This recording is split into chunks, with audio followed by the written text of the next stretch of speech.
Salut les gens. Bon allez, petit retour en Suisse. Voilà. Bon, je vous laisse profiter un peu du paysage. Hein. Bon bah là, il se trouve qu'en ce moment, je travaille d'après-midi en fait. Du lundi le soir au samedi matin en fait. Voilà. Donc là, on est samedi. Ce soir, je travaille en Suisse jusqu'à demain matin, dimanche, et dimanche soir jusqu'à lundi matin. Donc je termine le taf à 6h du matin. Je retrace en France et puis après je recommence côté français, la même chose, sauf que là c'est 8h, 4h du matin, voilà. Alors qu'en Suisse je travaille de 6h du soir jusqu'à 6h du matin sans problème, des fois même un peu plus, ça arrive. Voilà. Voilà. Et après il y a les guignols en France qui gueulent pour la retraite. Ah, non mais la retraite, ne vous inquiétez pas pour la retraite, si vous la faites vous-même, on l'aura bien assez tôt. Voilà. Il n'y a aucun problème.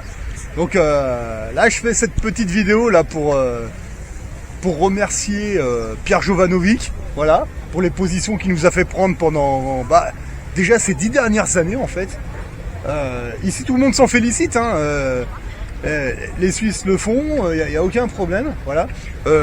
L'or et l'argent ça explose, c'est un truc de malade. Tout ce qui est météore, pour moi c'est mon plan épargne logement en fait, parfait, c'est tout en hausse, voilà. Au niveau des devises, je suis principalement en francs suisses en fait. Rouble russe, j'ai largué la Norvège pour Singapour en fait, voilà. Donc la Norvège virée en fait, et j'ai pris j'ai pris Singapour, voilà. J'ai posé 1000 € sur Singapour. À tort ou à raison, je sais pas, on verra, hein. C'est l'avenir qui va nous le dire. Moi je m'en fous, c'est de la pure spéculation. Alors pourquoi j'ai choisi Singapour? Eh bien tout simplement parce que Singapour a acheté une quantité astronomique d'or. Voilà, donc on verra. Hein. C'est un pays qui base sa monnaie sur l'or. Techniquement la monnaie devrait pas se tenir trop mal. Voilà. Donc moi j'avais vu ça justement sur le blog de Pierre Jovanovic, hein, donc j'ai vérifié l'information, il se trouve qu'elle est réelle. Bon voilà. Donc maintenant, moi c'est la Suisse, la Russie et Singapour. Voilà. Puis sinon, il y en a qui vont me dire, ah pourquoi t'achètes pas des pièces d'or et d'argent? Mais parce que vous doutez bien que moi c'est déjà fait depuis longtemps. Voilà, c'est clair. Quand je me suis aperçu qu'il y avait un problème dans les banques, j'ai fait ce que normalement un président devrait faire. Voilà. C'est-à-dire que j'ai mis en faillite toutes mes banques. Voilà. Et ensuite, j'ai séparé mes banques de dépôt, mes banques de placement, mes banques d'affaires. Voilà. Et c'est ce que j'ai fait dans le coffre bancaire en France, coffre bancaire en Suisse. Et puis voilà, je m'organise comme ça, voilà. Du franc suisse, de la rouble russe, maintenant du dollar de Singapour. Et puis un peu d'euros séparément, dans différents, etc., etc. C'est qu'une histoire d'organisation. Voilà.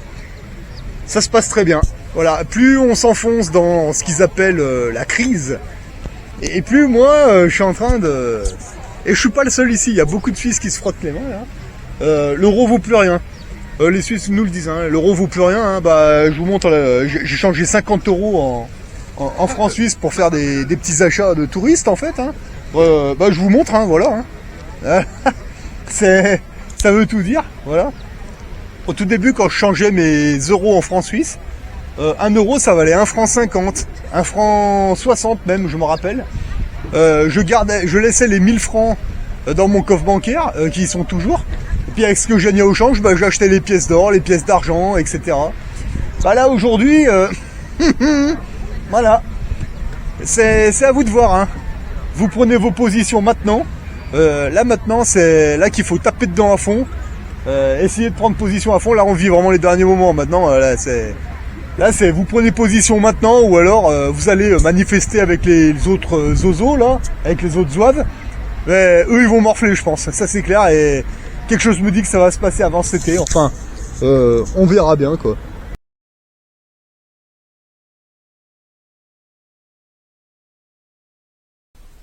Et voilà, donc là, je vous montre le dollar de Singapour. Voilà à quoi ça ressemble. Voilà. Donc en fait, là je remercie encore une fois Pierre Jovanovic pour cette information qui était capitale, hein, en fait, hein, fallait le savoir ça. Je suis tombé sur son blog, j'ai vu ça, voilà. Donc ouais, j'ai largué la Norvège en fait. Les couronnes norvégiennes, je les ai refilées à la banque en fait. Et ça faisait longtemps que je les avais ces couronnes norvégiennes, et quand j'ai ressorti la facture en fait, bah avec les couronnes norvégiennes, j'ai rien gagné, mais j'ai rien perdu non plus en fait. Donc voilà. Donc là, j'ai échangé les couronnes norvégiennes et un peu d'euros contre ben voilà du dollar de Singapour. Donc je vous montre à quoi ça ressemble avant d'y emmener dans mon coffre. Voilà. Ouais, parce qu'en fait le truc c'est que la banque elle est en deux parties à Genève. Il y a la partie affaires en haut en fait. Puis ben une fois on a sorti le liquide, et ben c'est à l'étage en dessous les coffres bancaires. Donc du coup comme je suis garé juste à côté, bah j'en profite pour passer au camion. Je range tout ça tranquille dans une bonne enveloppe, et puis bah après j'ai plus qu'à y emmener dans mon coffre bancaire. Après bah ce soir je vais au boulot. Demain matin, demain la journée, je pense que je vais dormir dans le camion parce que là je vais bosser de 6h ce soir jusqu'à 6h demain matin, et je remets ça demain en fait. Voilà. Donc lundi matin, je devrais finir à 6h du matin, donc après bon une petite sieste, allez jusqu'à 9h, 10h du matin. Je rentre en France, le temps de rentrer chez moi, faut 2h30, 3h. Allez, je compte 3 si je fais des pauses. Et après, bah, je reprends le boulot, mais de 20h jusqu'à 4h du matin. Voilà. Voilà les cadences que j'ai en ce moment. En ce moment, je travaille la nuit. Voilà. Donc, au niveau, bah, les pays alliés que j'ai maintenant, hein, bah, il y a la Suisse, donc, la Russie et Singapour. Voilà. Donc, vous ne faites pas ça si vous n'avez pas une bonne économie, hein. Si vous êtes déjà à découvert le 15 du mois, c'est pas la peine de jouer avec ça. Voilà. La monnaie du roi, enfin, moi j'appelle ça la monnaie du roi. Vous pouvez appeler ça la monnaie de Dieu, la monnaie d'Allah, peu importe. Moi j'appelle ça la monnaie du roi. C'est pareil de toute façon. Pièces d'or, pièces d'argent, ça c'est du sûr à 200%. Voilà, vaut mieux aller là-dessus. Les devises, c'est purement spéculatif, hein. En fait, les devises, c'est exactement le même principe que les actions bancaires. Vous voyez, les actions bancaires, vous achetez des parts d'entreprise, etc., avec votre plan épargne action.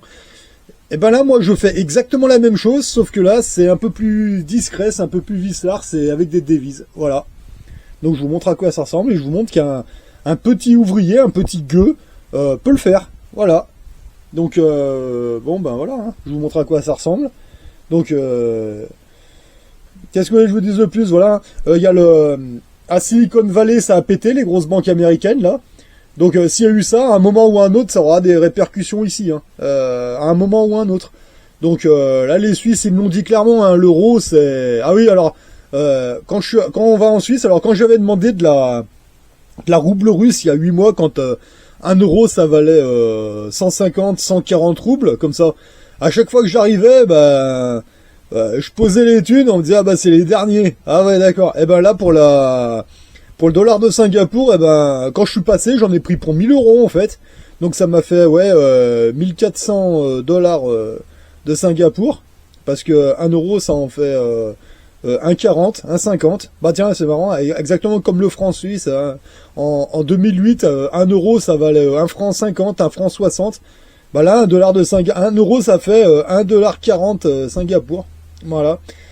Et, enfin bon bref. Et bon moi j'ai posé 1000 euros sur la table, et ils m'ont dit ah je sais pas s'il y aura il y en aura pour 1000 euros. Il a regardé, et le banquier il m'a dit ouais c'est bon, mais par contre il leur restait 500 dollars de Singapour une fois que je suis passé quoi. Il restait 500 dollars. Il m'a dit vous voulez aller récupérer les 500? Je dis non c'est bon, gardez-y laissez-y pour le suivant, c'est pas un problème, on verra plus tard. Voilà. Mais à chaque fois que Pierre Jovanovic donne une information comme ça, les Suisses, donc à mon avis, on doit avoir nos informations au même endroit. C'est clair et net, quoi. Parce qu'à chaque fois que j'arrive, je prends toujours les derniers, j'arrive toujours au bon moment. Enfin bon, maintenant c'est fait. Bon, bah maintenant on va aller au boulot. On va roupiller, retourner au boulot, puis rentrer en France. Voilà, avant je vais ranger ça au coffre. Et après, bah quand je rentre en France, bah à poil. Voilà, il s'est rien passé, je ramène un peu de chocolat, il s'est rien passé, et je reprends ma vie pépère, et puis bah le jour où les banques avec l'euro ils se vautrent la gueule, bah voilà, hein, je serai les pieds sur la table, et puis Ouais, moi je tape dedans, hein. Si vous préférez aller avec les débiles mentaux de la CGT, allez-y, hein, ça vous regarde, hein. C'est pas moi j'y vais pas, hein, ça me gonfle.